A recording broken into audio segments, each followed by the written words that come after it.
Hi there, my name is Raph and I like to build model kits, and this is the Kotobukiya high-end master model Genosaurer Repackage version. So as you can tell, this kit is very different from the first three in the line, being that it's bipedal, it's a dinosaur, and it's the first model based on an Empire Zoid. So real quick, I'd like to just kind of go over the accessories because there's almost none, but it does have a few options, such as an action base adapter, clear variants for the eyes, so you can give it green eyes, blue eyes, purple, whatever color you want, a different head cannon, and these extended pegs that plug into the wrist for the electro grab claw. One other small notable feature is that the pilot actually doesn't sit in the head of this Zoid, it actually sits, in the chest. And it's attached to the Zoid core. Has an opening flap so you can see the little feet of Wally White. So let's quickly go over the articulation, starting at the backpack this time. The gun has a full 360 range. Both cannons actually can move separate from each other. The head is on a small ball joint that also has a bit of a hinge. The mouth can open up quite a ways, revealing the cannon in the middle, which, as you can tell, is on its own hinge. The back of the head has this little piece here that opens up, which is much more for a later part. The neck can move mostly up and down, but it has a little tiny bit of side to side. The upper body has a lot more side to side, but not so much in the up and down. The arms are on small pegs that could do a full 360, but the legs tend to get in the way. The bicep is on its own peg, so you can get a full 360 out of that. The hands are on small ball joints that allow them quite a bit of movement. And let me take this off real quick. Each claw is separate, including the thumb.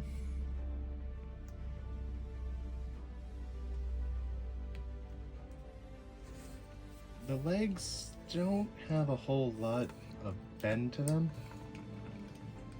I think it's mostly just because it has to hold up the whole body, so they made them sturdy. But it does have some bend to it.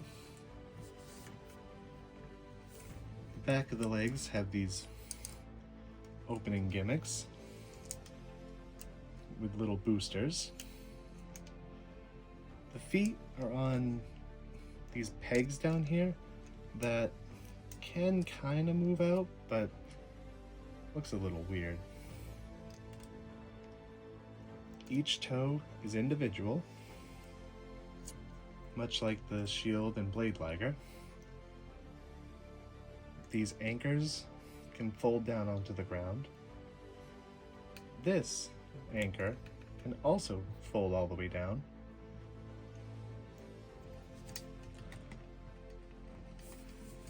The tail is on a clicky ratchet for each segment. There's also opening vents top and bottom on each segment of the tail.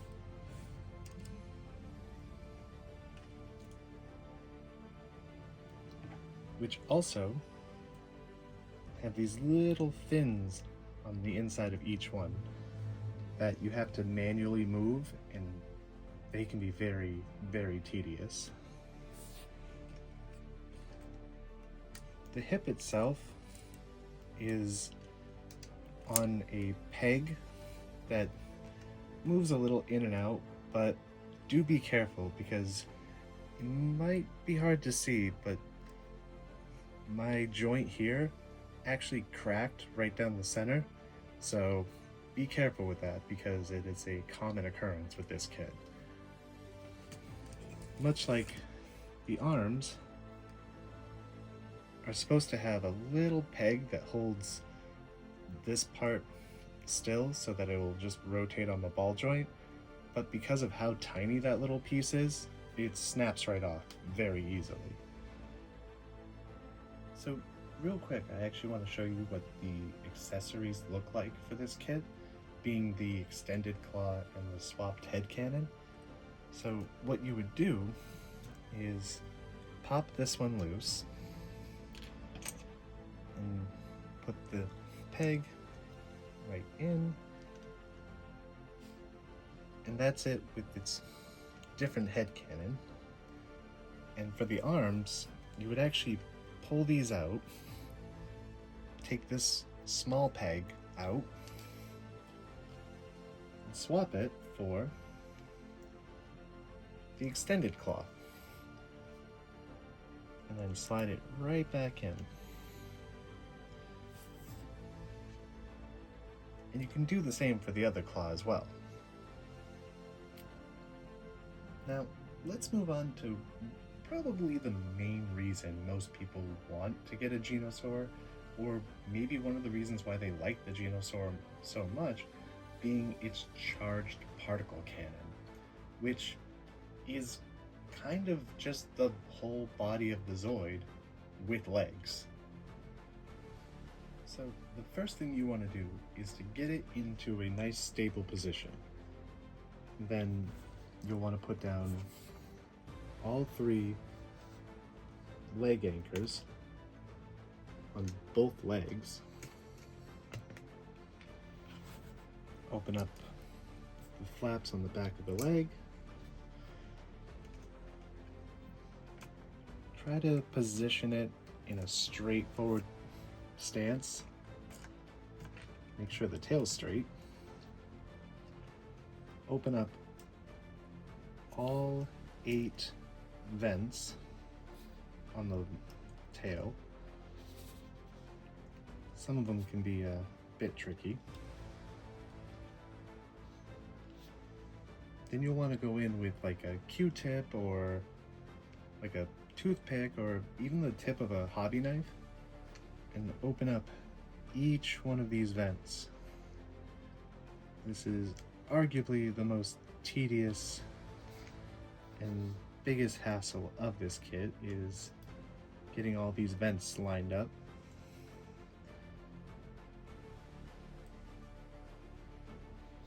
And you have to do it for top and bottom.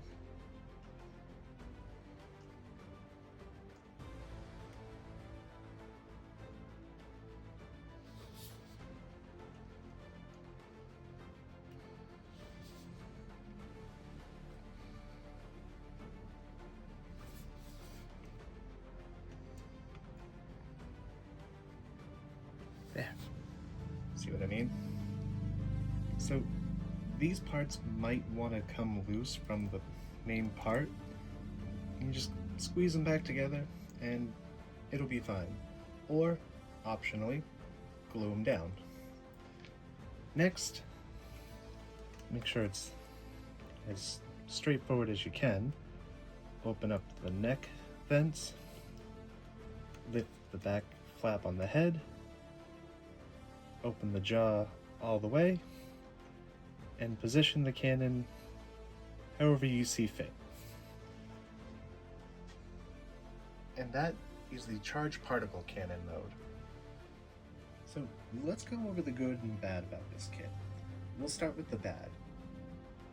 It seems like the left side of this kit, both the shoulder and hip joints split on it, which was really weird.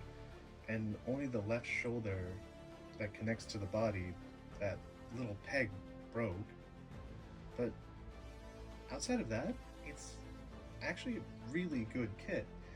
Now, there is a cable that runs from the head to the hips, That was kind of a bit of a pain, but that might have just been me. I might have just been struggling that day with it.